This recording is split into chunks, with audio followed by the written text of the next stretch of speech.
Hey guys, welcome back to the farm. Welcome back to Westby, Wisconsin. Today is a big day for us. We have spring harvest. We have to sell all of our soybeans. We're selling this bad boy. Check that out. We already have it loaded up on the low boy. Farmer decided to buy it. He paid us $18,000 for the header and the unit. He said he basically had an engine for it ready to go. So yeah, we sold it. We're just waiting. This is his truck and everything. We're just waiting for him to come back. He went and got a hotel for the night in Westby. And he'll come pick that up later today. If you recall, last season, we borrowed our neighbor's combine, the Gleaner, and he's willing to sell it to us for $30,000. That's with the headers. So we don't have the money right now. He said he'd bring it over. He knows that we're selling our soybeans, so he said just get him the money as soon as we sell. So that's pretty good. What else is going on today? 8410 just sitting there. We have our auger. Oh, what? I just sounded like I was from the East Coast there. We have our auger set up, and we rented a semi from the co-op. They gave us a nice big old grain trailer, and we will pull it right under it. But then, as you can see, we do have a little bit of grain in it already. We did manage to shovel out all of the grain that was in the combine, so we will start loading. Well, actually, we will turn on our tractor first, and then we will start loading. Auger's a little high, but we'll do the trick. There we go. So yeah, let's look at the prices today. What am I doing? I'm going crazy here. So for soybeans, we are at 66 or 1668. We did rent from Hilltop Grains the tractor trailers, so that was kind of one of the stipulations, is that we have to sell to Hilltop Grains. So luckily they are the highest price right now. Let's go turn off our auger wagon. That was a quick little process. Obviously, soybeans not nearly as high as we'd prefer, but not as bad as they could be. So yeah, I'm gonna head on over to Hilltop Grains. Hopefully that farmer comes and picks up his combine here soon, and then we will pay our neighbor the 30,000 that we owe him for the combine, for the new Gleaner, and then we will start our spring harvest. As you can see, all of our plants are doing very good. Corn, soybeans, corn, and then our sunflower should be up here also doing quite well. But yeah, I will see you guys at Hilltop Grains. And here we are pulling up to Hilltop.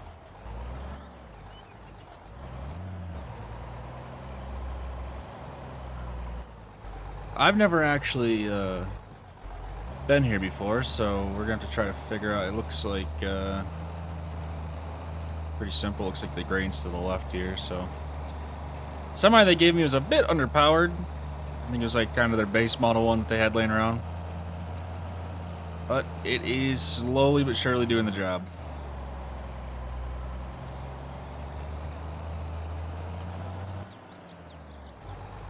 So it looks like we'll pull up here, and then I will park it, unroll the tarp, and then we can start unloading.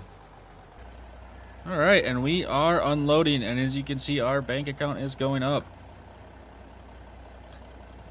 So we'll do the front hopper first, and then the second one, and then we'll just leave this here since it's not ours anyways, so we'll just finish off the last little bit of soybeans here. And there you have it, about 62, 61, or 63, 62 to 63,000. Pretty good, if you ask me. So they said just pull around back here and just leave it, and they'll figure it out and clean it up.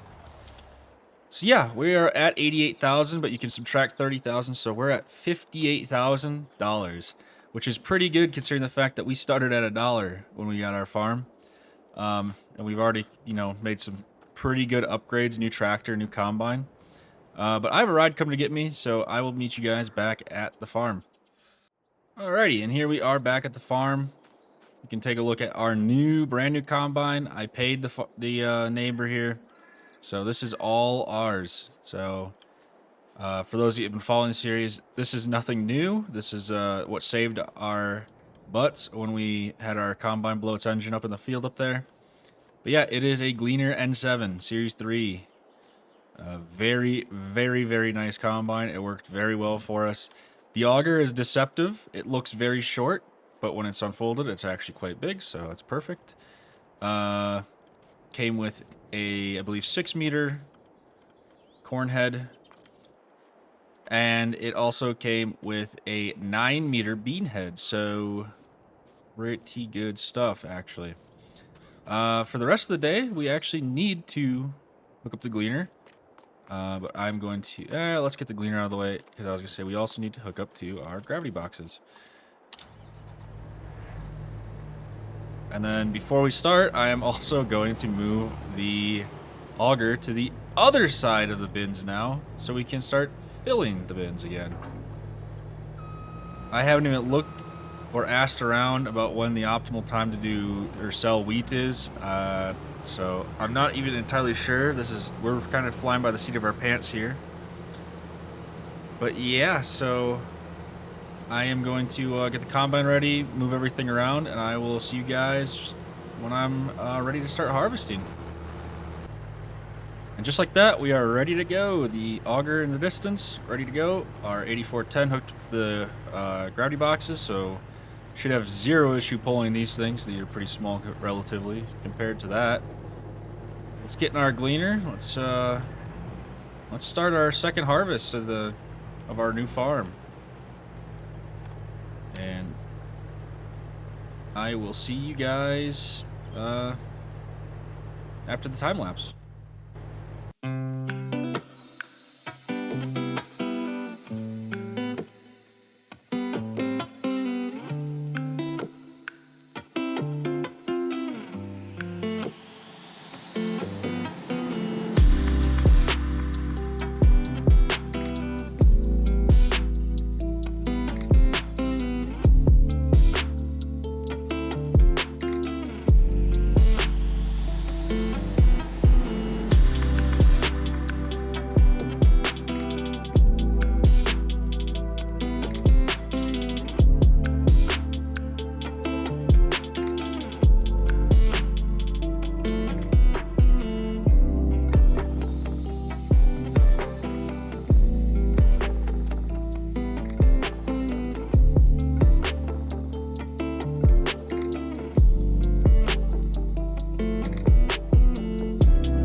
Alright, and just like that, we are done with the first little bit here. It went pretty smooth, especially with this bigger head. It is so nice. And we're just going to start on the next one. But I figured we could probably talk a little bit about, you know, what we have coming up in the future here. So I actually want to hop out quick and look at. Well, this is fertilized. Okay. I'm just kind of looking at some fertilizer stuff because I'm not sure when we're gonna have to fertilize next. So that's something we have to keep our eye on.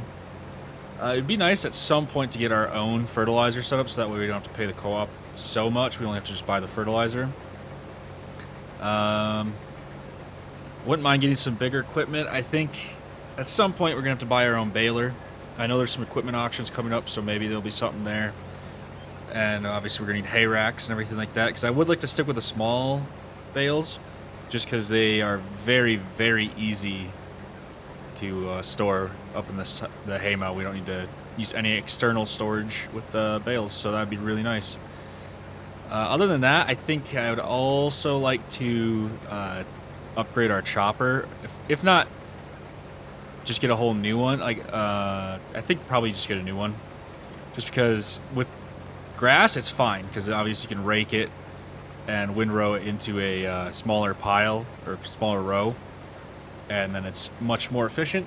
Unfortunately, with corn, there's no way of getting around it. That header, if we buy a corn header for it, it's just going to be way too small for how much field we have. And we don't have that big of a setup yet, so I don't know if I want to keep the pull behind for grass and just try to find a older self-propelled one, or if I just want to sell the pull behind and just get rid of that whole setup, and that way have a little bit more money to have a nicer self-propelled one. So some options there. Like I said, we're going to keep our eye out at the equipment auctions. I would like to get a bigger seeder as well. I know our 3.1 is very nice. It's actually super convenient for some of these smaller fields, but it's just not quite big enough, especially with how shockingly fast we've expanded our farm here. We definitely need to find a better method of planting, because, like I said, for these small little thin fields, perfect. For these fields over here that, have gotten significantly bigger now, not good. And I would really like to, in the next season or two, be able to buy some more land. And if that's the case, that planter will not keep up. I should say cedar. The corn planter will. That one's a pretty good size. But the cedar is just not super viable for the long term. So if we can find a cheap one of those, perfect. If not, well, we'll make do for now. But other than that, obviously I'd love to get our cows going. But we really can't do much until we get some silage. So, yeah, like I said, I think in the last episode, they're kind of just on the back burner for now, unfortunately, which is a bummer, because this is a very nice dairy farm setup, and I hate to let everything kind of go to waste, but there is a reason that the farmer had to sell his very nice dairy farm, and that's because it's very hard to run a dairy farm. So I'm learning that. I'm not missing my office job, but this is definitely a challenge. But I think that's going to be about the end of today's video, guys. If you have not done so yet, be sure to subscribe.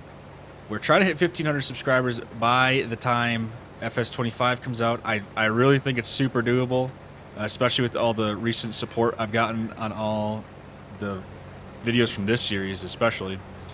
But yeah, if you haven't done so yet, be sure to join the Discord as well. Trying to build up a nice little farm sim community there. Wouldn't mind finding a few people to help me in some of the videos and stuff too. That'd be pretty cool. But yeah, be sure to join the Discord, link down in the description down below. If you have not done so yet, also check out the logging series. I haven't uploaded one of those in a while, but I think I'm going to start that up again. And I'm also starting a new dairy farm series, but in a whole different map and much different scenario. So that'll be pretty fun. Just keep your eyes open for that. But yeah, if you enjoyed this video, be sure to hit the like button. That helps us get seen. Subscribe, comment down below if you have any thoughts, comments, questions, concerns. And that's it for today, you guys. Peace out.